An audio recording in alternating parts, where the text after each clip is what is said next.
Yeah, let's go with the shades for today. This eye is still a bit...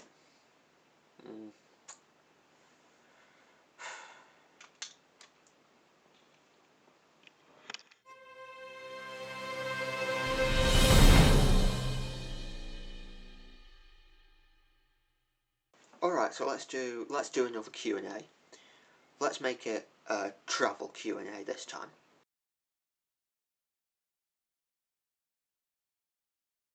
It was kind of another way of recording where I'd been, of recording the things I'd done, because at the time when I started I was doing all these little adventures and I had virtually no record of them, and I wanted that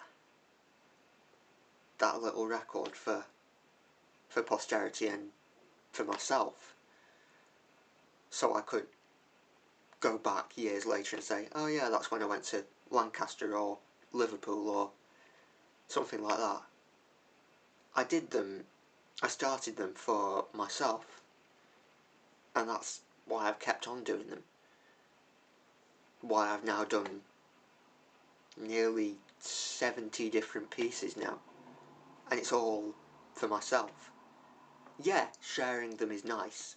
Yeah, it's good to share them with other people, but mostly I started doing it for me, and I still do it for me. It's about probably going to be 350 pages long. I haven't finished it yet, I've still got 3 pieces left to write. But yeah, I'd say about 350 pages. For comparison, the last travel book, A Journal of Nearby Places, available now from all good Amazon stores, was 267 pages, so it's about 100 pages thicker than this one. It's going to be the same, hopefully it'll be the same shape as well.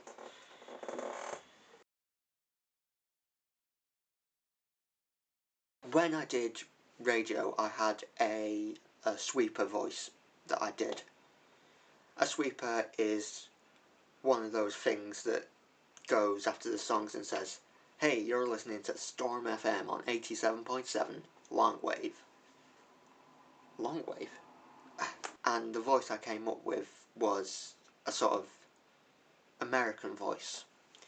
And eventually he sort of started developing characteristics. He started turning into a sort of, going beyond just a sweeper voice and into a sort of character who eventually got the name of Connor.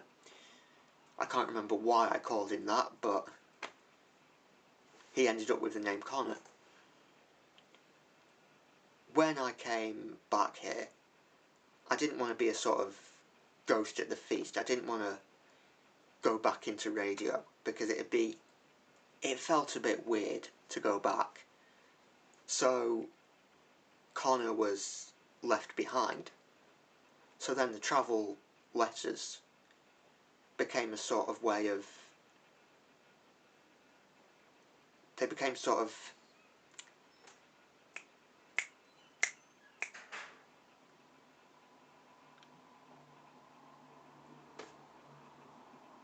don't know how to put this really.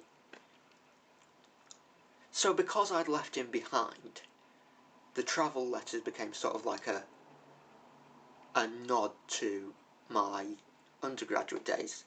It's like I'm writing back to someone who was here with me then, but isn't now.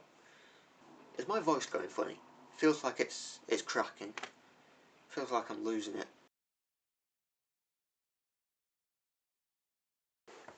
As far as Welsh adventures are concerned, yes. Because I'm now doing a PhD and I want the Dear Connor travel pieces to be a record of my MA and my PhD. A record of my second stab at university. So, as long as I'm here in Wales, in Bangor, in education, yeah, I'll carry on with them. But anywhere I go outside of Wales, probably not.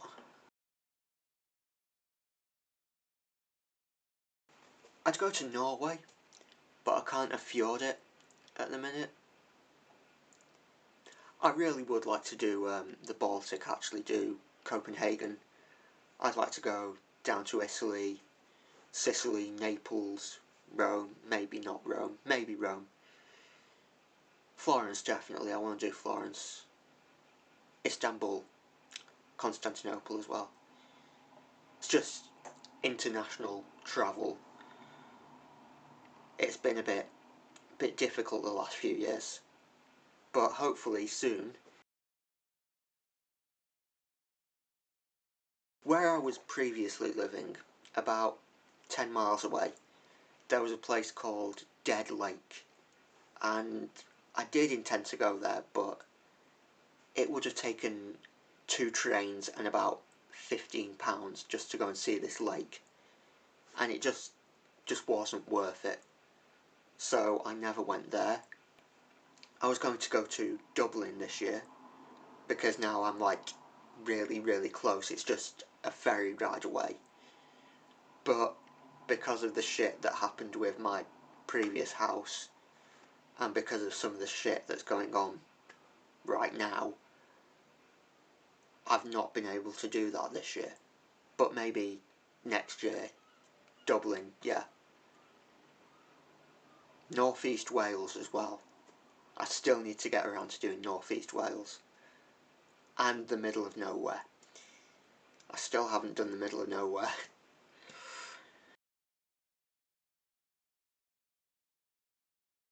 In the first book, in this one, I'd say Inga's Folly is definitely the best. It's kind of similar to the stand-up routine video I did on that one, but a little more expansive, and a bit funnier as well. In the next travel book, I'd say there's a piece called The Last Stand at Nan Hysglein, where I went looking for the place where Prince Dafydd was captured in the mountains. I think that was a really good one. It's very different to travel writing. I've done a bit of it as part of Celluloid, but I'm just not a natural outdoorsy kind of vlogger, so it doesn't come naturally to me. I much prefer to write stuff down, because that way I can add stuff, I can take stuff away as and when I need to. But with filmed travel vlogging, you're very restricted in the story you can tell by the material you film at the time, and I'm just not as good at crafting a story in that way. I'm much better, more familiar with writing. I mean, travel vlogging, yeah, it has its place, but at the end of the day, I prefer the writing. Firstly, it's so that when I put them online, they stand out a bit more. Everybody uses photographs. Everybody just puts 5-6 photographs on there. And nobody that I've seen has done little sort of sketches like I do. The other thing is that it makes it look a bit more designed, like I've not just thrown them together, like I've just put a bit of effort in.